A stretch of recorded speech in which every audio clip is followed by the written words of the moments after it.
Mega డిఎస్సిపై YCP నాయకులు తప్పుడు ప్రచారం చేయడం మానుకోవాలని రాయలసీమ జిల్లాలో డిఎస్సి 2025 ద్వారా ఉపాధ్యాయ ఉద్యోగాలు సాధించిన అభ్యర్థులు అన్నారు. కర్నూలు కొండారెడ్డి బురుజు నుంచి జిల్లా పరిషత్ వరకు ఉపాధ్యాయులు ఆత్మగౌరవ ర్యాలీ నిర్వహించారు. కూటమి ప్రభుత్వం పారదర్శకంగా నిర్వహించిన డిఎస్సిపై ఆరోపణలు చేయడం సరికాదన్నారు. గత వైసీపీ ప్రభుత్వంలో ఒక్క డిఎస్సి కూడా నిర్వహించని నాయకులు ఇప్పుడు అక్రమాలు జరిగాయని చెప్పడం బాధాకరమన్నారు. డిఎస్సిలో అక్రమాలు జరిగాయని ఆరోపిస్తున్న వైసీపీ నాయకులు ఏ వేదిక పైనైనా చర్చకు రావాలని సవాల్ చేశారు.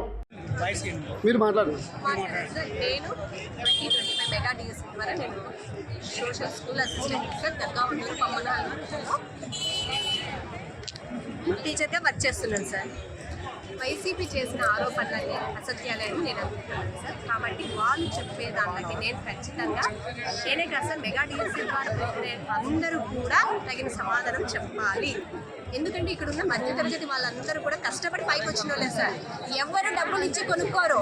ఇందులో 8 నెలలైనా 8 ఏళ్ళైనా 10 సంవత్సరాలైనా వీళ్ళు డబ్బులు ఇచ్చేదే పని ఉద్యోగాలు తెచ్చుకోవాలని అవసరం లేదు కదా సార్. అదే మాత్రం డబ్బులు ఉంటే ఎందుకు నేను చేస్తారు? చేయాల్సిన అవసరం లేదు కదా. కష్టపడి చదువుకోవాల్సిన అవసరం ఏముంది?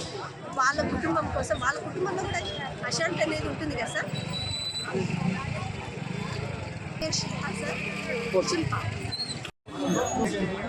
నా పేరు Gangadri, school assistant physical education. నేను ఉమ్మడి అనంతపురం జిల్లాలో పనిచేస్తున్నాను.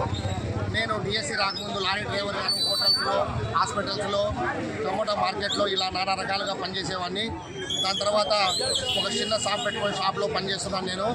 దాని తర్వాత నోటిఫికేషన్ వచ్చింది. మన రాష్ట్ర ముఖ్యమంత్రి గౌరవ నారా చంద్రబాబు నాయుడు గారి మన ఏప్రిల్ 20, 2025 తేదీన మనకు డిఎస్సి నోటిఫికేషన్ ఇవ్వడం జరిగింది. ఆర్థిక పరిస్థితి చూసా నేను నా భార్య ఇద్దరం చదువుకున్నాము. ఒక్కరే కోచింగ్ వెళ్ళే పరిస్థితి. సో నేను గట్టి నిర్ణయం చేసుకొని మా భార్యను కోచింగ్ పంపించాను. నేను ఇంట్లో ఉండి కష్టపడుతూ పగులు పిల్లల్ని స్కూల్ పంపించుంటూ వాళ్ళకి భోజనం వండుతూ పగులు షాపులో పనిచేసుకుంటూ రాత్రి కష్టపడి చదివి నేను జాబ్ కొట్టాను. నా స్టోరీని కాదు, ప్రతి ఒక్క 16,347 అభ్యర్థులు కూడా ఒక్కో విధంగామైన స్టోరీ ఉంది. వాళ్ళు ఎంతో కష్టపడి రాత్రి పగలు ఆర్మీస్లో కష్టపడి పిల్లల్ని చూసుకుంటూ ఫ్యామిలీలకు దూరంగా ఉండి వాళ్ళు కష్టపడి జాబ్ కొట్టారు. అలాంటి వారిపైన ఇలా విష ప్రచారం చేయడం అనేది సమంజసం కాదు. దయచేసి మీరు ఇలాంటి విష ప్రచారం చేయకండి. మా యొక్క కష్టాన్ని గుర్తించండి. అలాగే గౌరవ నారా లోకేష్ గారు ఎంతో పారదర్శకంగా అత్యంత వేగంగా ఈ యొక్క నోటిఫికేషన్ని రిక్రూట్మెంట్ చేసి అత్యంత తక్కువ సమయంలో ఏదైనా డిఎస్సి ఉందంటే అది కేవలం రిక్రూట్మెంట్ జరిగిందంటే అది కేవలం డిఎస్సి 2025 మాత్రమే. అలాగే నిరుద్యోగ సోదరమైన వరకు నా తరఫున చెప్పవలసింది ఏమంటే మీరు ఇలాంటి అపోహలకి లోబడి మీ టైం వేస్ట్ చేసుకోకుండా ఉండండి. మీ దృష్టి కేవలం ప్రిపరేషన్ పైన ఉంచండి. త్వరలోనే అక్టోబర్ 2026 డిఎస్సి మనకు వెలువడుతుంది. మీరు సంసిద్ధులు కండి, ప్రిపరేషన్ సాగించండి, దాంట్లో విజయం సాధించాలని కోరుకుంటున్నాను. Thank you sir. నా పేరు గంగాద్రి. జై ఎన్డీఏ ప్రభుత్వం.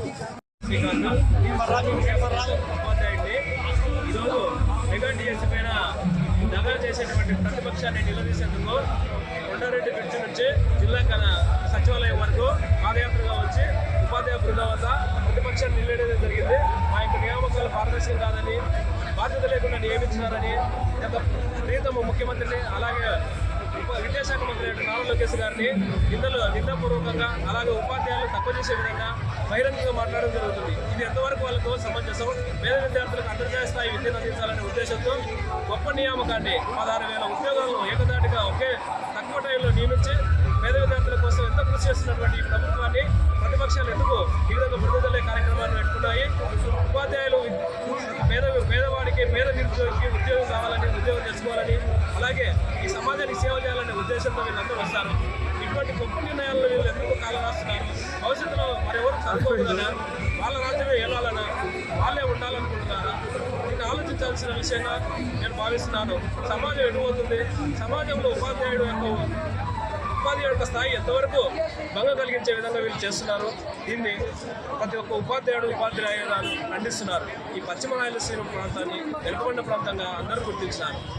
కరువులు కాటకాలతో విద్యలో వెనుకబడి అవకాశాలు లేక ఇబ్బంది పడుతున్న ఈ యొక్క ప్రజల కోసం ప్రభుత్వం కట్టుబడి ఉండి రాష్ట్రంలోనే ఎక్కువ ఉద్యోగాలు కర్నూలుకి నియమించి వారి యొక్క జీవితాలను మార్చాలనే ఉద్దేశంతో ప్రభుత్వం కట్టుబడి ఉంది.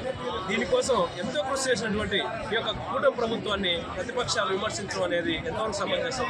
దీని యొక్క ప్రతి ఒక్క ఉపాధ్యాయులు ఖండించడం జరుగుతుంది. కాబట్టి నేనొక ఉపాధ్యాయునిగా ఈ ఆవేదనను ఈ యొక్క ఛానల్ ద్వారా వ్యక్తం చేస్తున్నాను. ఆ బాధలు అర్థం చేసుకోండి.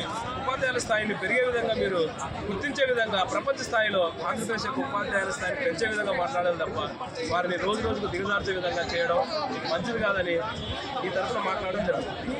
కావున మీరు కూడా రేపు మీరు కూడా ప్రభుత్వంలోకి రావచ్చు, మీరు కూడా నియామకం చేపట్టవచ్చు. ఈ విధమైనటువంటి ధోరణి మీకు మంచిది కాదు. కాబట్టి అర్థం చేసుకొని మా యొక్క ఉపాధ్యాయులను తక్కువ చేసి చూపెట్టడం కానీ ఏదో లంచాలు తీసుకొని నియామకాలు చేపడతారని అవాస్తవాలు చెప్పడం, మీ దగ్గర ఎటువంటి రుజువులు లేనప్పటికీ కొంతమంది నిరుద్యోగులు తీసుకుని వచ్చి వారికి ఎటువంటి అర్హత లేకుండా మేము మోసపోయాం, మేము నష్టపోయాం అని వాళ్ళతో చెప్పించడం మంచిది కాదు. మీకు అన్నిటినీ బహిరంగంగా మీడియా మీదుగా ప్రతిరోజు ప్రతి ఒక్క నియామకాన్ని పారదర్శకంగా వెబ్సైట్లో పెట్టడం జరిగింది. వారి యొక్క మార్కుల ఆధారంగానే, మెరిట్ ఆధారంగానే ప్రతి ఒక్కరిని నియామకం చేసినారు. మీరు కూడా అవన్నింటినీ పరిశీలించి కూడా తప్పులున్నాయని చెప్పడం ఎంతవరకు సమంజసం. హారిజాంటల్ అనే రిజర్వేషన్ ద్వారా ఎవరికీ నష్టం కాకూడదని వికలాంగులకు, అలాగే వెనుకబడిన తరగతుల వారికి, తర్వాత ఎక్స్ ఆర్మీ వారికి అందరికీ అవకాశాలు రావాలని, ఏ ఒక్కరికి 2 ఉద్యోగాలు పొంది ఒక ఉద్యోగం ఖాళీ ఉండకూడదని గొప్ప నిర్ణయాన్ని ఆంధ్రప్రదేశ్ ప్రభుత్వం అమలు చేస్తుంది. అన్నీ తెలిసి కూడా ప్రజల్లోకి ఒక చెడు వార్తను తీసుకువెళ్లాలనే ఉద్దేశంతో మీరు ఇలా చేయడం ఎంతవరకు సమంజసం. ఆయుధ భారత పౌరులకు మంచి సందేశాన్ని ఇవ్వాల్సిన మీరు ఉపాధ్యాయులను చెడ్డవారిగా కేంద్రీకరించే విధంగా ఆ యొక్క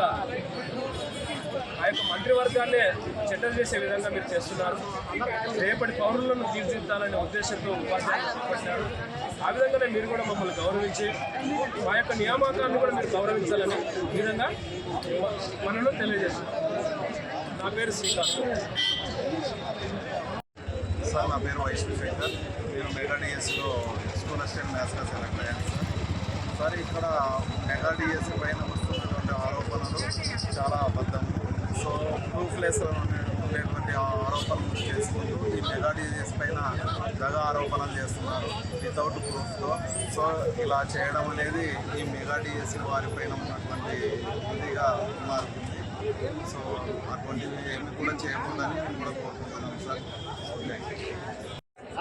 మెగా డిఎస్సీ 2025లో స్కూల్ అసిస్టెంట్ సోషల్ విభాగంలో మరి కర్నూలు జిల్లాలో నేను 7వ ర్యాంకర్ని సార్. మరి కేవలం నంద్యాల జిల్లాకి నేను ఫస్ట్ ర్యాంకర్ని సార్. నేను 1వ ర్యాంక్ ఉంటాను. మరి ఇది నాది 22.7 సార్ నా స్కూల్.